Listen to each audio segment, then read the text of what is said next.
C'est le point d'orgue de cette édition du Detectival 2022, la présentation du Manticore par Minlab. On a accepté évidemment l'invitation, on ne pouvait pas refuser ça. Le Manticore, la nouvelle bête de chez Minlab, le nouveau détecteur haut de gamme. Et Marc, l'ingénieur en chef de chez Minlab, celui qui a conçu cette nouvelle bête, va passer quelques minutes avec nous. On va un petit peu le passer sur le grill. So Marc, welcome. Thank you. Good to be here. Première question, toute bête, explique-nous l'origine de ce nom Manticore. Le nom vient d'une bête mythique ayant plusieurs pouvoirs, à la fois le lion, qui représente le boîtier et ses nouvelles performances, les ailes très rapides d'un dragon en plein vol pour ce qui est du disque, et enfin la queue du scorpion. C'est donc une combinaison de pouvoirs. Ouais, Minlab ont toujours été super forts pour faire du storytelling autour de leur appareil. Minlab, depuis toujours, utilise des noms de détecteurs qui sont liés à l'automobile. L'Equinox, c'est un véhicule, le Vanquish, c'en est un, vous aviez l'Excalibur, le Safari. On s'aperçoit aussi que le Manticore, c'est un nom de véhicule. Est-ce que c'est un hasard ou, encore une fois, vous suivez cette logique? Vraiment? Et le Manticore, ça vient d'où?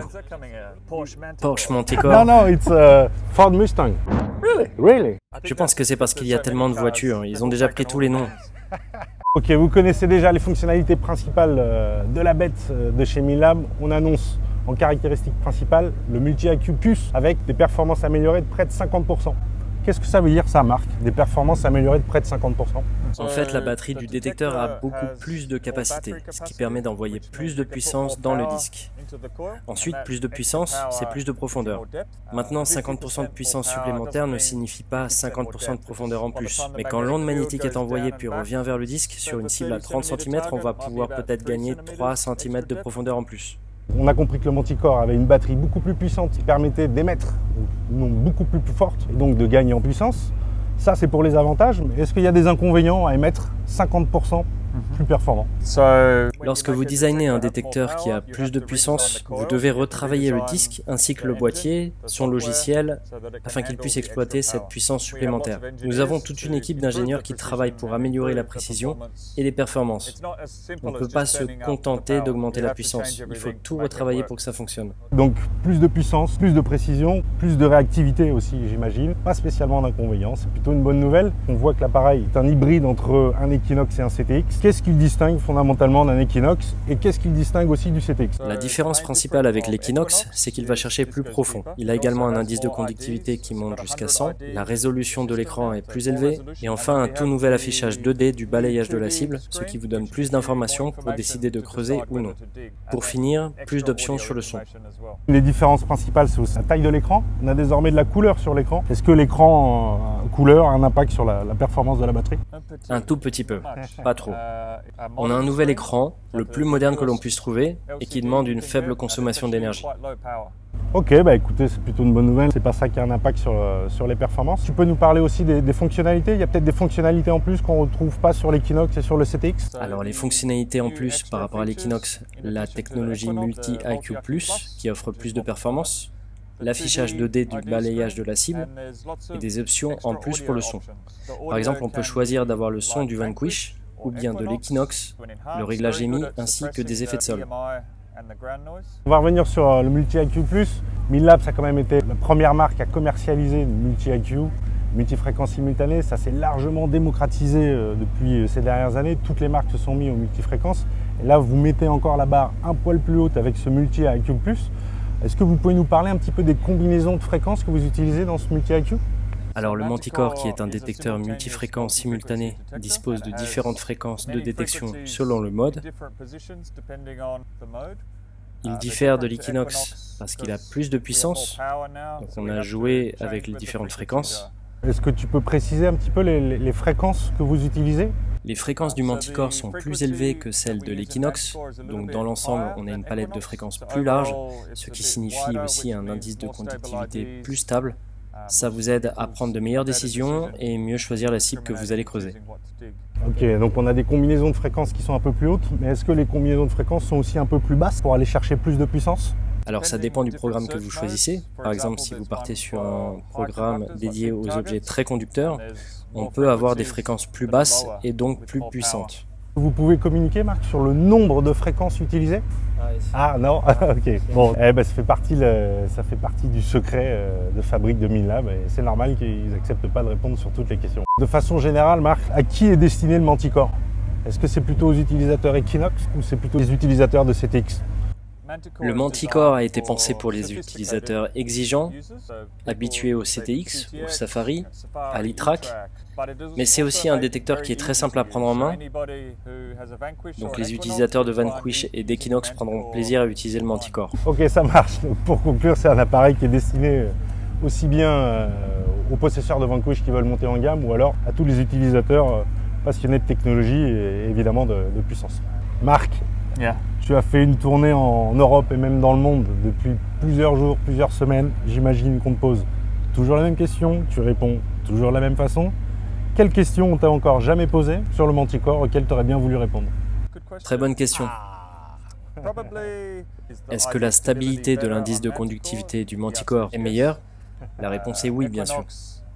L'Equinox utilise le multi-IQ, tandis que le Manticore utilise une plage de fréquence plus large, qui offre plus de précision et de stabilité. Sur l'Equinox, l'indice de conductivité offre 40 niveaux, tandis que le Manticore offre 100 niveaux. On a donc une meilleure résolution sur la détection de la cible, ce qui nous aide à mieux faire la différence entre les cibles et avoir une meilleure stabilité. C'est sympa de savoir ça, les indices de conductivité, malgré la puissance envoyée, restent stables. L'intérêt de ça, c'est quoi? C'est si vous avez une cible en surface ou en profondeur, logiquement, elle devrait vous faire le même indice de conductivité. C'est vrai que ce n'est pas toujours le cas sur tous les détecteurs de métaux. Et on comprend la difficulté, à mon avis, qu'a rencontré Minlab sur ce sujet, puisque tous les autres fabricants galèrent un petit peu là-dessus. Marc, on a compris que le Manticore travaillait en multi-fréquence simultanée avec cette nouvelle technologie multi-IQ+, mais j'imagine qu'on peut aussi travailler en monofréquence, parce qu'on en parle peu. La monofréquence est toujours présente, donc si les gens veulent l'utiliser, ils le peuvent. Personnellement, je ne l'ai pas utilisé en 15 jours.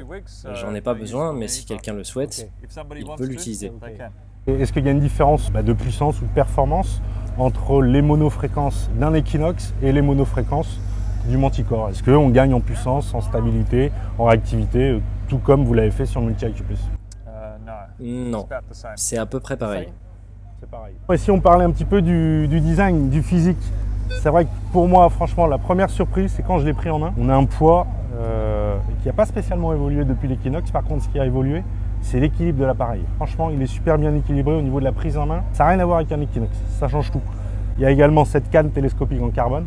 Ça, c'est plutôt bien vu. Est-ce que tu peux nous dire deux mots sur cette canne, Marc? Donc c'est une canne en fibre de carbone, avec des clapets de fermeture faciles à utiliser. Il ne mesure plus que 63 cm une fois replié.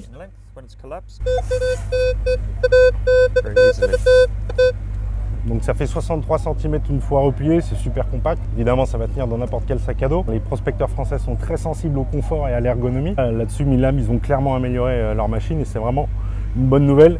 L'autre petite spécificité, et ça, je trouve ça vraiment chouette, c'est ce repose-bras. Regardez, ça c'est ajustable. Alors c'est bête, c'est un petit gadget, c'est pas ça qui va vous faire trouver plus ou détecter mieux, mais il n'empêche que le confort de détection est important et ça participe au confort et c'est super bien vu. L'autre spécificité de ce Manticore, c'est ce nouveau disque. Vous savez, on a un design un petit peu différent de celui de l'Equinox et encore plus celui du Vanquish. Marc, qu'est-ce que tu peux me dire sur ce nouveau disque? Donc c'est un disque de 28 cm double D qui a été pensé pour recevoir la puissance accrue du Manticore. On a des renforts qui rendent le disque plus rigide, qui évitent aussi les faux signaux. Est-ce que cette nouvelle forme de disque a un impact sur la réactivité du détecteur? Non, la réactivité est identique à celle de l'Equinox grâce à sa forme. Donc le disque 28 cm double D Manticore aura la même réactivité qu'un 28 cm de l'Equinox. Ok, donc il ne faut pas s'attendre spécialement à une meilleure réactivité que l'Equinox. La grosse différence, ça va être surtout la puissance. Comme vous le constatez, le Manticore dispose aussi d'une canne droite comme l'Equinox. Vous n'avez pas pensé à faire une canne en S? On y a pensé.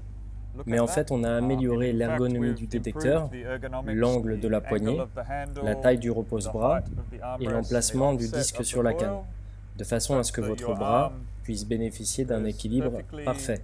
Donc c'est bien ce qu'on avait constaté. En fait, ils ont privilégié la canne droite pour avoir un meilleur équilibre. En tout cas, c'est ce qu'ils disent. Et c'est vrai, on constate, l'appareil est nettement mieux équilibré. Je dirais, essayez-le. C'est ce que je dis toujours aux prospecteurs, essayez-le et vous verrez à quel point c'est bien pensé. Ok Marc, donc on a parlé des principales fonctionnalités du Manticore. Et vient la question du prix.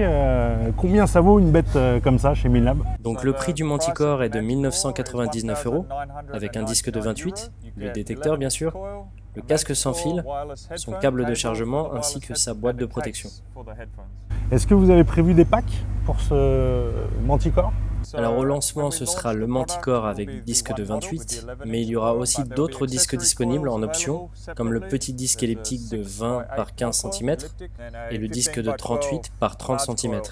Ok, bon c'est cool, il y a plusieurs disques qui vont arriver prochainement. Et bah, comme toujours chez Minlab, ils savent faire, hein. Les détecteurs sont toujours bien packagés et donc on retrouvera ça prochainement sur le commerce. Est-ce que vous avez une date de commercialisation, Marc, à communiquer là-dessus? Nous avons pour objectif de rendre le Manticore disponible fin novembre, mais nous verrons ce qu'il en est. On peut espérer avoir un Manticore sous le sapin si tout se passe bien, c'est ça que ça veut dire. C'est la fin de cette rapide interview. Merci Marc de nous avoir invités sur ce stand et de nous avoir consacré du temps à cette présentation. Il y a un petit banc test à côté, nous on va aller faire 2-3 petits essais avec la machine et puis on continue la suite de notre visite au Détectival. Ciao. Ok, nous voilà sur le terrain, c'est le moment de tester la bête sur le champ de test de Minlab. Tu as les différentes cibles tout au long du stand, différentes cibles de différents diamètres, des pièces, des objets, etc. Et tout de suite, venez voir, je vous montre l'interface, c'est plutôt sympa. On a un large écran en couleur. Et regardez, hop, ce qu'il y a de sympa, c'est l'identification 2D. Avec ce nouveau système, il va falloir apprendre à maîtriser. Et vous voyez, sur une pièce, par exemple, vous avez une signature très nette. Un petit point qui apparaît sur la ligne ici. Si c'est au-dessus, en dessous, c'est pas une pièce. Là, c'est bien sur la ligne et la signature est propre. Vous voyez, l'écran est vraiment sympa, hein. On a des larges indices de conductivité. Et même ceux qui ont des difficultés vision, il n'y aura aucun problème. Bon, encore une fois, franchement, la prise en main, elle est super, hein. L'équilibre, ça a vraiment été amélioré par rapport à l'Equinox. Au niveau puissance, on est assez limité pour faire un comparatif avec l'Equinox. D'une part, on n'a pas l'Equinox, puis il n'y a pas de cibles qui sont enfouies de façon très profonde. Mais par contre, juste comme ça, regardez un air test. Donc j'ai touché à rien, je suis vraiment en basique. Aucune amélioration de puissance et de discrimination haute. Et regardez, c'est un anneau, on passe un anneau et regardez en air test, c'est plutôt pas mal. Écarte-toi. C'est plutôt pas mal, hein. C'est une cible qui n'est pas facile à prendre. Et puis la profondeur, elle est là, hein. La puissance, elle est là. Donc à voir sur le terrain si ça se concrétise, mais c'est plutôt prometteur. Cette fois-ci, je suis avec Luc. Luc, c'est un DETEXPERT. Il a participé au développement de l'appareil et c'est le DETEXPERT spécialiste de Minlab pour la Belgique. Tu peux nous présenter rapidement l'interface? Oui, on va regarder. Donc, ici, vous avez tout le programme. Ils sont possibles pour utiliser. Donc, all-terrain fast, all-terrain low conductors, high conductors, trace reject, c'est pour dans le parc. Comme l'Equinox dans le parc, c'est maintenant comme ça. Dans la mer, ça va venir aussi en français normalement. Low conductors, beach deep, beach dans l'eau et le Goldfield. Ah, on a le noise cancel, c'est le même comme l'Equinox, le même système. Ground balance, recovery speed, on va de 0 jusqu'à 8. Il est plus rapide comme l'Equinox. Discrimination, c'est même un système nouveau qu'on peut changer quelque chose. Et discrimination comme un notch. Ferrous limits, c'est pour contrer le fer comme le NOx, le F1 et le F2. Ils sont ensemble. Ferrous volume, le volume de le fer. Ici, on a le target tones, c'est dans le menu, tu vois, le continu pitch. On a 3 types de sons différents. Ouais, 3 types. Donc, la fréquence, le multi plus, on peut choisir aussi la même fréquence. Mais je suis dans le programme LoRa maintenant. Je vais changer ça. Donc ici, tu as beaucoup de différences. Les différentes tonalités, il y a 5 tonalités, ouais. Plus le full tone. Ouais, plus le full tone. Donc c'est possible pour changer. Ici, tu règles tout, même comme ça. Ouais, c'est très intuitif, hein, c'est bien fait. Ouais. Et tu changes tout. Ouais. Tout ce que tu veux, c'est possible avec ça. Le audio team normal, unchanged, au continu pitch. Ça, 3 types de sons. Ouais. Ça c'est pas mal. Ici le multifréquence, maintenant vous avez le 5, 10, 15, 20, 40 et le multiplus. Et dans le réglage général, vous avez encore la vibration qu'il y a dans la main, la lumière. Si tu vas dans le menu là, vous avez le display, tu peux choisir Le rétroéclairage. Ouais, l'éclairage, Ouais, comment le ça va. Mais rétroéclairage. vous avez aussi le automatique, vous avez un senseur ici, D'accord. et là ça va automatique. Automatiquement, il Ouais. détecte en fonction de la luminosité, il va adapter le rétroéclairage. Ouais, c'est Ouais, ça. c'est pas mal. Ouais. Ouais. Même dans le keypad, tu peux choisir on-off, Le clavier, et ça sont ouais. le bouton ici qui donne. Et le Les flashlight. boutons aussi sont rétroéclairés. Ouais, Ah ouais, c'est sympa ça. Ça c'est spécialement pour Ah le ouais, c'est sympa. keypad. Ouais. Le flashlight, vous avez trois choisir, medium, high. Et voilà. Et la vibration ici. Et je pense, nous sommes. Parfait. Ici, on a une pièce de monnaie. Donc, on regarde dans le display. Donc, ici, vous avez une pièce de fer. Et là, tu vois la monnaie. Parce qu'ici, on a de fer et de monnaie ensemble. C'est la nouveauté sur l'appareil, Ouais. sur le Manticore, c'est l'identification 2D. Donc on a un nouveau système d'identification de la cible à l'aide de signatures. Et là, on est sur une cible où on a une bonne pièce, enfin un bon conducteur à côté d'un ferreux. Et vous voyez, on a ici la pièce et là le ferreux. Ouais. Et si tu veux attendre, c'est possible seulement. Tu pousses le même comme l'Equinox, tu ouvres et tu attends le fer et la monnaie là. Voilà. Même la ligne rouge, ça veut dire vous êtes dans le numéro négatif et là c'est du fer. Si tu cherches dans l'eau, il va venir une ligne bleue comme l'eau.